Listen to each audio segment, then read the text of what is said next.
Every year, we return to the grassroots, where passion is pure, where potential is untouched, and where a single opportunity can change a child's path. For 6 years, SC Manila Academy has carried one mission across the Philippines: to bring football to children who rarely get the chance to play.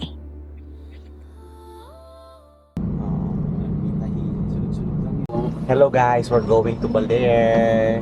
Time check, it's already 3:20 a.m. So approximately around 5 to 6 hours yung biyahe natin papunta ng Baler.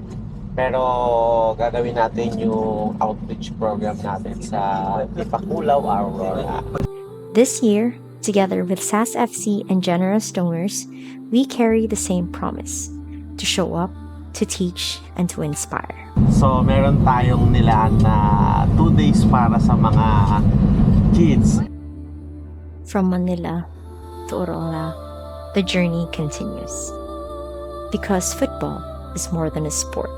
It is confidence, community, and hope. And every child deserves all three.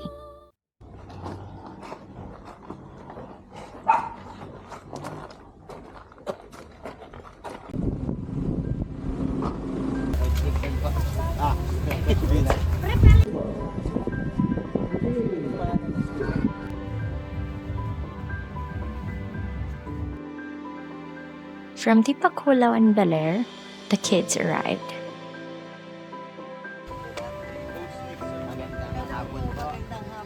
Welcome po sa Tipakulaw Central. Po, yung mga bata po, pag may mga school kids, kami lang po yung magiging coach. Pero syempre, hindi po kami trainer. Ano po yung mga bola na Ginagamit niyo po dati? ay ano po, kami po ang bumibili. Kami po yung advisor. Okay. Dati po ang bola namin 4. Tapos last year yon. Tapos sa ganyan, yung 2 binigay ko sa player. Sabi ko, ikaw bahala dyan. Ay, hinirap din ganito, hinirap din ganito. Wala na. In Tipakulaw, football found its way into the school grounds through the quiet efforts of teachers. With no funding, no program, and no equipment, the only reason kids could play was because the teachers themselves bought balls. Para maging isang magaling kayong football player, kailangan nyo ng The coaches gather them close not just to teach football, but to teach values that shape character. And before the ball even moves, the most important question is asked: why do you play? Bakit gusto mong mag-football? Kasi po masaya po. Pwede ko po magkaroon ng mga kaibigan. Nagkakaroon po ako ng maraming kaibigan.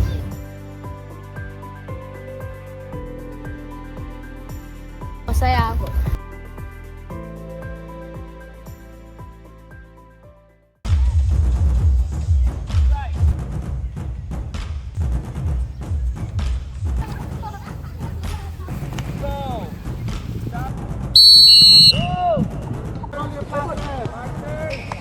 kumuha ng isang bola doon.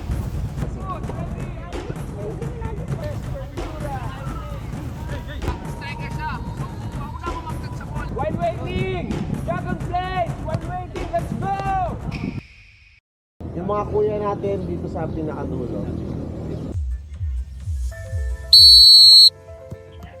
Play begins with one of the purest joys in football: the freedom to enjoy the game.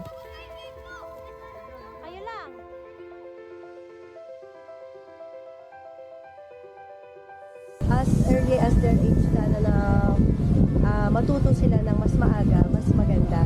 Kasi doon po nade-develop yung kanilang love sa pag-football. Na laman nila na masaya pala, maganda pala. Tapos maraming learning sa kanila na habang bata pa, napapractice po nila yon hanggang sa kanilang paglaki, dala-dala nila. Kung yung direct na tinuro sa kanila, yung matutunan nila, dala-dala nila yon until sa kanilang paglaki, mas maganda na ma-develop sa kanila yun habang bata pa sila. No medals, no rankings, no pressure. just children from the Bacolao and Baler coming together, discovering the thrill of the sport. As the matches unfold, the field becomes a place of confidence, courage, and community.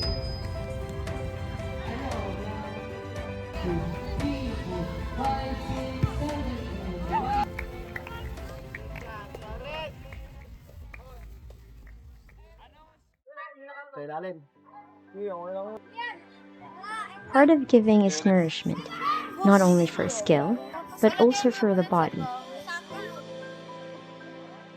Every child shared a meal, shared laughter, and shared stories.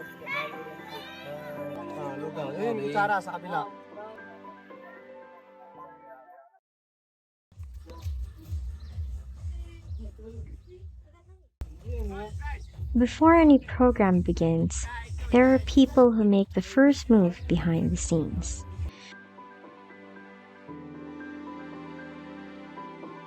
And while Spartan Allied Services Football Club drives this mission forward, these donors quietly strengthen it, giving the kids opportunities they wouldn't have had otherwise. Through the generosity of CCF and private donors, additional balls, cones, and training gear arrive in the Bacolao, tools that turn dreams into real possibilities. Ayan, si Bennett din. Sira pa naman pamputsal yan. Sira yung pamputsal yan eh. Thank you, CCF! Thank you, CCF! But stepping in with the biggest impact was Spartan Allied Services Football Club. Their donation of brand new balls and specialized training equipment didn't just support the Bacolao. It elevated the entire football community, including the young players in Baler. Where kids once shared only 4 worn-out balls, SASFC brought enough gear for every child to train, to learn, and to grow.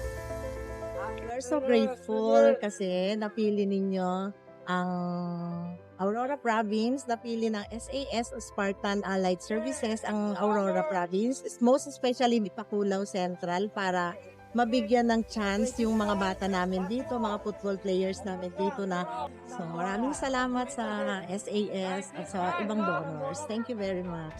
Napakalaking factor na naging partner namin and yung partnership with SASFC. It's a really big help for us, lalo na sa program kasi sila yung tumulong sa amin para maka-inspired sa mga bata. And at the same time, yung mga bata rin ay na-inspired kami para lalo kaming maging mabuting tao. Malaking bagay ito kasi we get to make a difference sa mga communities na binibisita namin. And ayun, sana lalo pa namin mapalawak yung mga lugar na binibisita namin. Thankful for the SASFC partnership. Maraming salamat, SAS! Isa sa mga dahilan ng SC Manila kung bakit gusto namin ipagpatuloy ang programang ito is dahil gusto namin makita kung paano baguhin ng football ang buhay ng mga bata. And higit sa lahat, gusto namin makita yung mga ngiti sa mukha ng mga bata.